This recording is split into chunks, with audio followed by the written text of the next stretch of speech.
along those lines, everybody is here for a certain reason, and the presentation is meant for a particular topic.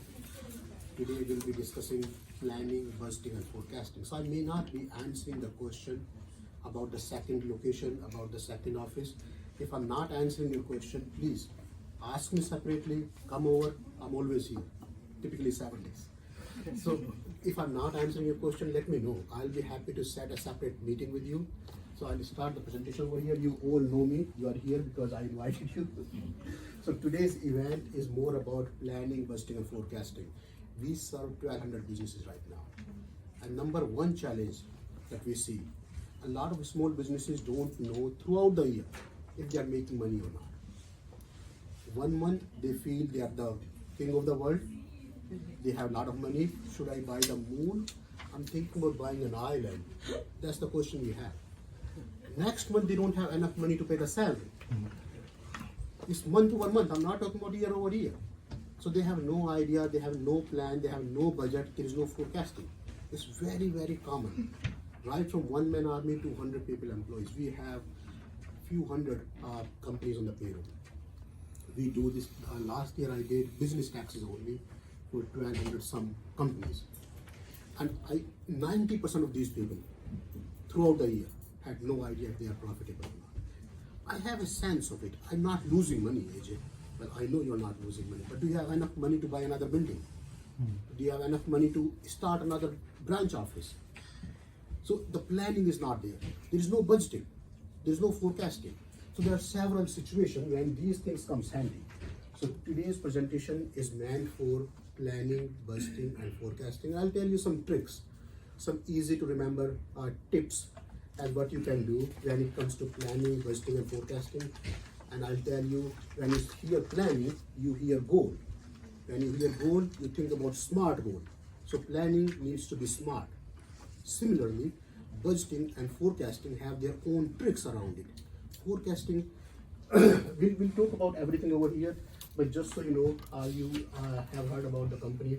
We have, I have 20 plus years of experience. We have clients in all states. As a CPA, there is no limitation for us to serve people in New Jersey or New York only.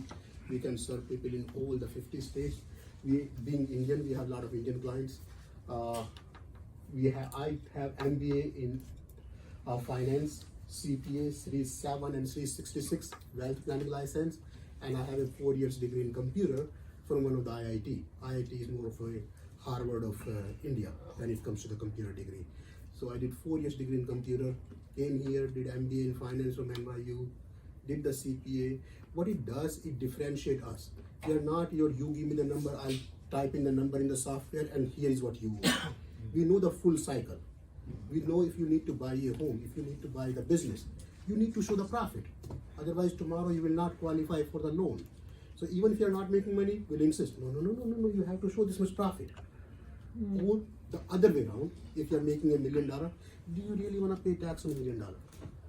It can go either way, but you have to have plan. You have to have somebody who is not your just typical data entry person. The example that you have, I mean, you have seen the real example with you when you're doing your taxes, right?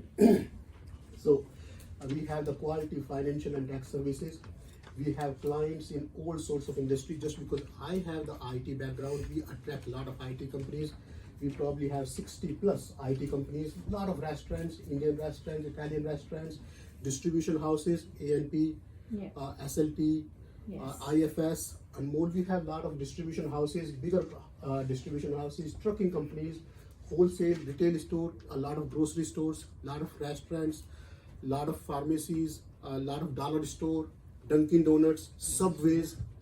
We have a lot of medical offices as our clients and a lot of non-for-profit organizations.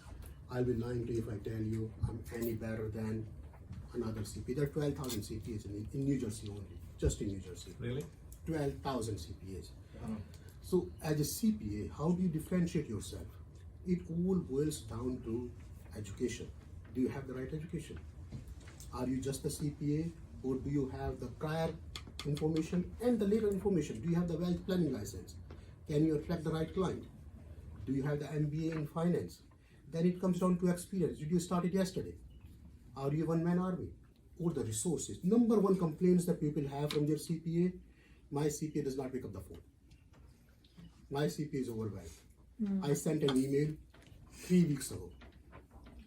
We have 3 locations and 40 accountants, 9 CPAs right now. I mean, I wanted to say 10, one left.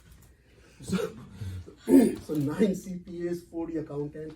So we are not KPMG, we are not Pricewaterhouse, we are not there. We don't compare ourselves over there. But the market that we are serving, the mom and shop market that we are serving, we are the bigger accountant. A lot of accountants are one-man army, running from their basement or a couple of bookkeepers. So in our segment that we are serving, we are seen as a bigger CPA. Oh, you are a big CPA. Since when? We had a CPA coming over. This guy has been practicing for 37 years. Real story. This guy comes, well, he's 80 some years old. He said, sir, I said, so who is he talking to? He calls me, sir. He said, you have a bigger practice. I run from basement. My revenue is $80,000. I was thinking in my mind a month. Then he said a year. My salary is more than that in a month. So relate the story. Working for 37 years, 80-year-old guy. So in our market, the market that we are competing in, we are the big shot. we are not your one-man army. This is what we do. This is our selling point. How are we successful? Right from business to startup. So we help you start the business, do the plan review, valuation, compliance. We'll do the accounting and bookkeeping for you. Whatever is needed in terms of audit, compilation, review, bill payment. A lot of companies are outsourcing their whole accounting now. We do the bill payment for them. They don't have, we will look at the bank, we'll reconcile the bank every day, and we'll do the bill payment for them. Individual taxes, business taxes, sales tax, payroll. If there's any situation with the IRS or the state, we'll work it out for them.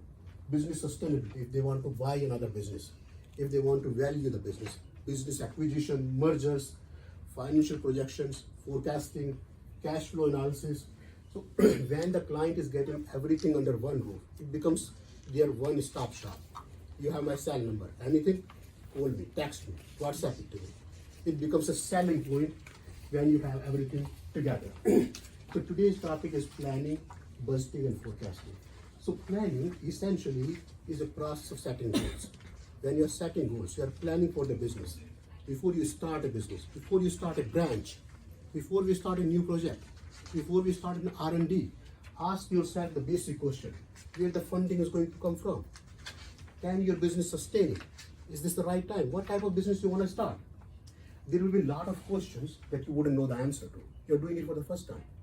You're starting a business, you're starting a branch, you're starting a new project, you're starting a new product. Hire the right people. Set realistic goals. So when it comes to the goal setting, you want to have the smart planning. So I want you to think about planning, budgeting, and forecasting. Planning means goal setting, and goal needs to be a smart goal setting. It has to be specific, measurable, achievable, relevant, and time controlled. Please. When you plan a goal or something like that, or try to budget yourself, should you plan like a time? You say, okay, I'm going to do it by December 31st. That's what we're talking about. The goal has to be smart goal, specific, measurable. Specific means what exactly you will be doing, what actions you will be taking. I want to make $1 million, but how? What do I have to do today to make that $1 million? In what time frame? So it has to be specific, it has to be measurable. How do I measure my progress? How do I see if I'm on the right path or not? It has to be achievable. Can I really achieve it? Last year I made $100,000. Can I make $100 million next year? It may not be achievable. It has to be realistic. From 100,000 I want to reach to 150, and I want to go to 200, not from 100,000 to $1 million. It has to be relevant, based on my strength, based on my education, based on my experience. If I say, Rob has 10 pharmacies, tomorrow I want to have 15 pharmacies. Is it relevant? Does it make sense in my situation? I can have another idea, a tax company, another branch office. I can have wealth planning. I can sell insurance. But does it make sense for me to have the pharmacy? It has to be time bound. When do you want to achieve what you want to achieve?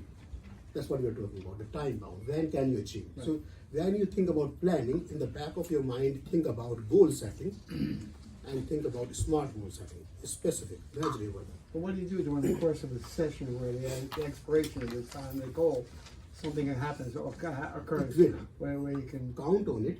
Yeah. Whatever goals you set, something will come across that will not happen what you planned. That's why we come to budgeting and forecasting. Right now, we are thinking about planning. I'm planning, this is how I want to go. But rest assured, whatever you planned is not going to work out the way you planned. There will be a lot of changes. Things will happen. That's why you need a budget. That's why you need a forecasting to keep yourself on track. Or if the need be, revise the goals that you have, if really needed, right? But once you are done with the planning, you want to see, as you are thinking, if you are starting a business, what kind of business I want to start. There are 5 types of structure in total that the US government allows. There's proprietorship, partnership, LLC, S Corp, and C Corp. The most popular structures are LLC and S Corp. Unless you have a law firm of multiple partners, you don't go with a partnership. Proprietorship is a one-man army, where I'm doing business under my name, under my social security number. Proprietorship does not really have the legal protection that you should be needing, that you should be having. So forget about the proprietorship. C Corp is meant for foreign ownership companies. When you have the foreign owners in the company, you are only allowed LLC or C Corp. So C Corp is more popular when you are using public funding. If you have crowdfunding situation, if you are concerned about people suing you, C Corp is the best structure. So as you look here, this provides the highest legal protection. This provides the lowest legal protection. This company is easiest to manage, cheapest to manage. This company is most expensive to manage, and more form filing, more formalities, more compliance here. So this is how it goes. So most popular structures are LLC and S Corp. They're both flow-through entity. They have their own pros and cons. I'll give you an example. LLC pays more taxes than S Corp. A lot of people are not aware of it. A typical LLC pays as much as 15% more taxes than an S corporation. You just need to be careful while planning if you have the right structure or not. When you are thinking about your new business, new idea, think about where the money will come from. Can I go crowdfunding? Crowdfunding is getting more and more popular. Crowdfunding was limited to $1 million up until last year. Now you can have $5 million through crowdfunding. But the way it works, you have an idea, you create a project plan, show the forecast, financial forecast, you put it on certain website and you let people bid for it. You decide how much money you want to collect and people will collect. We just had a crowdfunding deal completed for $1.8 million. The client wanted to collect $2 million. They were going to private investors, angel investors, nothing was working out. Went to crowdfunding, people invested right from $100 to $10,000. Maximum people can invest is $10,000 under one name. And they collected $1.8 million. Angel investment is really expensive, difficult to find unless you really know people like Lal. You have to really know the angels to have the angel investment coming in, otherwise it doesn't work. A venture capital, they are the greedy, we call them not the venture capital, we call it vulture capital. They are the people who will suck the blood, not the money. The short time. Yes, exactly. So not a good way. You can get the bank loans, but the bank wants to see the past performance. Bank wouldn't really give you the loan just because you started the business. They want to see last 2 years tax history and then the future growth before they give you the money. The next thing we want to talk about is budgeting. As you know, rest assured, whatever you plan is not going to work out the way you planned. Things will happen. So you need to have some sort of sense. Budgeting is not planning. Budgeting is more about revenue and expense. How much is the revenue I'm going to collect? When am I going to collect this revenue? You have to have a sense of monthly, if not weekly, if not daily. There has to be a sense of monthly, quarterly revenue as how much money I'm collecting. When I'll be collecting this money? What expenses will I incur to collect this money? Can I afford it? When you put everything in place, you will know, can I afford to hire another person? I want to have a sales team of 10 people over here making calls for me. My budget does not allow it. If I did not have a budget and if I end up hiring 10 people for my sales goal, next month or a month after, I wouldn't be able to pay the salaries to them. So unless you have a budget, unless you have a sense of your revenue and expense, you wouldn't be able to sustain your business, short-term and long-term goals. Unless you know in 3 months my budget will do this thing, in 1 year this is where I want to be, it wouldn't work out. You can track revenue and expense. And in our type of business, we need 100 people during the tax season, and we don't need 10 people during the off time. So how do you plan the whole cycle, especially in a cyclic business where you have certain people coming in 3 months? Till April 15th we have 24-hour shop. January 1st till April 15th, 7 days, 24 hours. That's the nature of the business. How do you plan for this thing? If you don't have a budget, not only you will struggle to meet the financial goal. The example that we were taking earlier, 1 month I have clients who wanted to buy a warehouse, $2 million down payment. After 3 months, the same client did not have enough, so they realized this was the SBA loan, $2 million. The interest was $6,000 a month, so they decided it doesn't make sense to pay $6,000. They paid off the loan. Now they don't have enough money to pay the salaries. They had the money, $2 million, and they were planning to invest into warehouse. They paid it off because they did not want the interest cost. Now they don't have enough money to pay the salary. There is no budgeting. There is no planning in there. You can't really plan the saving. Financial control is what we talk about here. So not having the financial control creates a lot of stress. That's why you see the green over here. You have to have the financial control. You have to have enough money to pay certain months of salaries. If you don't have budget, 1 month you are the king of the world, and next month you are stressing out, do I pull the money from the line of credit, or do I put the money from my personal account in there? Because there is no budgeting over there. There is no it's easy to overspend when you have access to the money. People take line of credit, they feel, I think this is a good project, this investment. So they have the money, not realizing they have to pay interest, and tomorrow when the salary comes, they don't have enough money. When you think about budgeting, I want you to think about Porter's 5 forces. So take a step back. We are talking about 3 things here: planning, budgeting, and forecasting. Planning is all about setting goals. Goal means a smart goal. Specific, measurable, achievable, relevant, and time bound. Smart goal. It's not a dream. I'm not daydreaming. I'm setting a smart goal when I'm doing the planning. When it comes to budgeting, we talk about Porter's 5 forces. So here you will see 2 threats: threats of new entrant and threats of substitute. Tomorrow, if a new CPA, somebody right from the school comes out, they can do the work at a much cheaper rate. They don't care. If the work is not done right after 2 years, it will take 2 years for the IRS to send you the notice. After 2 years, you say, what are you doing? You lose him as a client, what's the big deal? Now I have 2 years of experience. I can find somebody else. So a new entrant can always beat your price. Threat of substitute. You create science CPA services, real story. There is a very, very big brand called Khana Khajana. It's a huge brand. Sanjeev's pickles, right? Sanjeev. So we have another client. So what should we do? I want to create my own brand. Big client, $100 million. How about we put the name Khajana? Khana Khajana is trademarked. Khajana is not trademarked. Now we have another brand in the market called Khajana. Real story. I mean, Khana Khajana is not my client, but Khajana is my client. So threat of substitute is there, right? And rivalry. You want to do it for $10, I will do it for $9. That's always will be there. So you have to be aware. Not every client is a good client. If you have clients, what we do, when we pick up a new client, we'll always do it. Why are you switching? If you have a client who switches CP every 2 years, we know the client is going to stay with you for 2 years only. That's the history. But last 3 times they switched the accountant for every 2 years. So you have to remember there is an existing competition. And this is the bargaining power of the buyers and the bargaining power of the suppliers. So for example, there is nothing fancy we do here. We have 9 CPAs, 40 accountants. You can hire your own accountant, right? But hiring your own accountant, paying them $60,000, $70,000 is going to be more expensive for you as opposed to us. But this is what we do. Yeah. One accountant can do a lot of bookkeeping, a lot of payrolls in one day. You have one payroll, one bookkeeping. Does it really make sense for you to be paying $60,000, $70,000 to have your own accountant? This refers to buying power of supply. When I'm supplying you certain resources, I can do it at a much cheaper than you trying to do it yourself.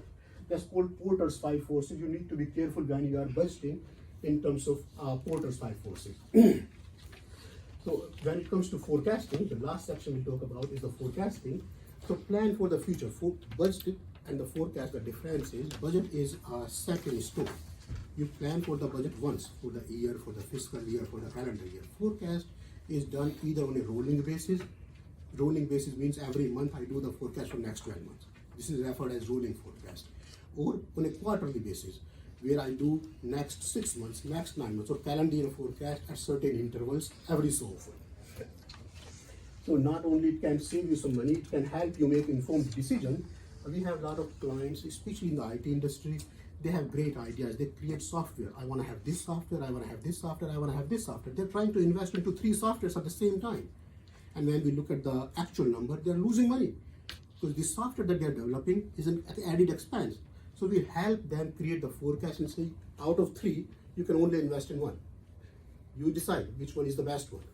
So you can make informed business decision when it comes to, so if you're why forecast, if you are expanding into new market, investing your money wisely, you have limited resources, where do you invest? Out of 3 projects.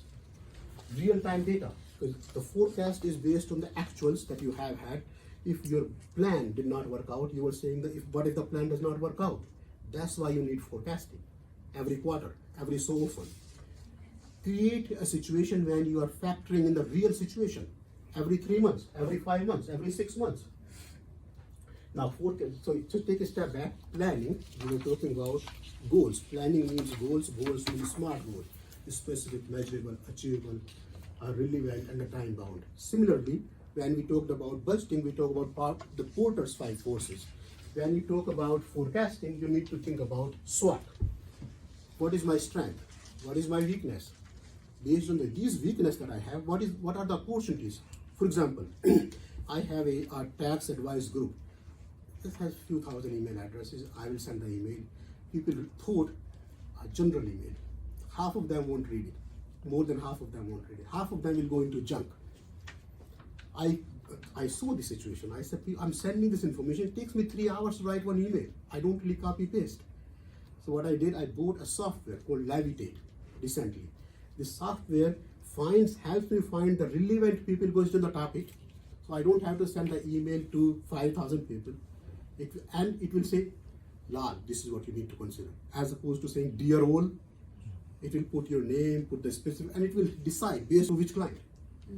And I thought you were writing personal emails to me. But that feels good, though. So he just told you behind the curtains. Exactly. It feels good, and Give your secrets away. a lot of people open that email, and we have a lot of good interaction within that thing.